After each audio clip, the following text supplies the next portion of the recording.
And now we can have, you've heard all the speakers speak, the very impressive speakers there. Can I request all the speakers to please come here and you can shoot your next round of questions to them.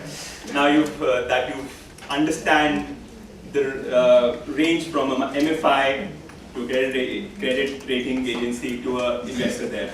So can I request the speakers please come here. And for Mr.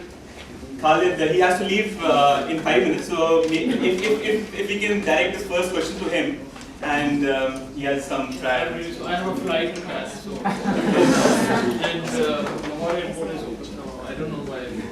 Yeah, the We first have the question. same fog, so but I can stay. I mean, I would love to be here and talk about whatever you have to ask. Yeah, so only 2 questions to Mr. Khalid. That's okay? Yeah. Okay. Quickly, I want to ask Khalid is that are there any corruption in this microfinance institution from the politician side or from anyone? If you want to start, so to get a license, you pay so much. No. Okay. I mean, there are 2 types of microfinance institutions whom we work. I mean, under 2 kinds of regulations. One is a deposit-taking institution, which falls under the state bank, the central bank. Other is a non-depository, where you can only lend. If you have to lend, you don't need a license. That's your money. You can lend and lose it or take it back, whatever. But in case of licensing, no, I think State Bank is a very professional institution. And I think State Bank in Pakistan at least has been very forward-looking, and they took this challenge up. They built capacity on their own and brought out the regulation. For business loans, how do you minimize the risk of default in terms of selection criteria? We do individual loans at the bank, and we follow a model which is in general terms called Latin American model. There are multiple levels of screening, the way client is screened. Number 1, we have defined our niche. The client has to fall in a given income segment, be able to earn $10 to $15 a day. That is 1. He or she must have had business experience, whether his or her own or someone else, 2 years in the same business. He or she has to have utility connections at his or her place so that we can see the bills and see the payment history.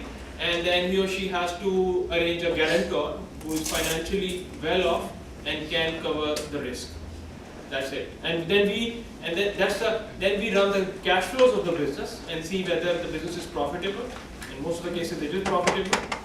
And then we do a character appraisal, and we do that is in general terms called reference check. Do we have questions for Mr. Vineet, Mr. Sanjay, and Mr. Tong? I think one common, something that all of you agree is that microfinance can't elevate poverty.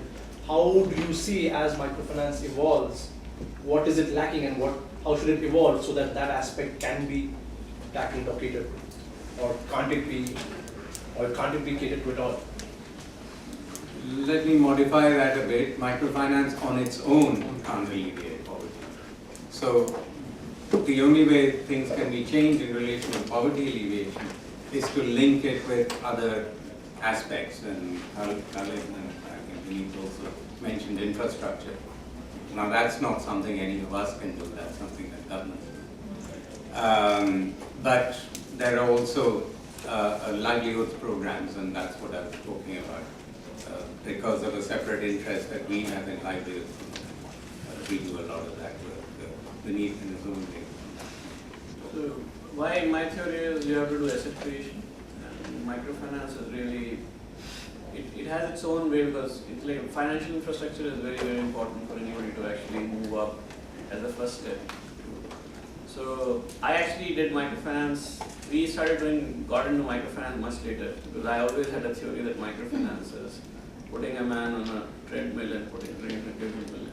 So because we believe asset creation is important, so we started doing equity in the reverse way. We started doing equity in rural India, and we invest money into businesses that have the potential to create jobs, employment, and productive wealth ownership right in the village level. So we have investments from world's cheapest ATM to rural hospital chains to mobile toilets to water filtration devices to burner manufacturing in rural villages to artisan-owned companies. And the idea was actually to, and for example, so if you're doing microfinance and you're giving health insurance product, where will the poor go for the health checkup? You need hospitals. So we were investing in creating those hospitals and then investing in microfinance institutions and then actually helping the hospitals receive microfinance clients and the insurance company actually paying for the insurance.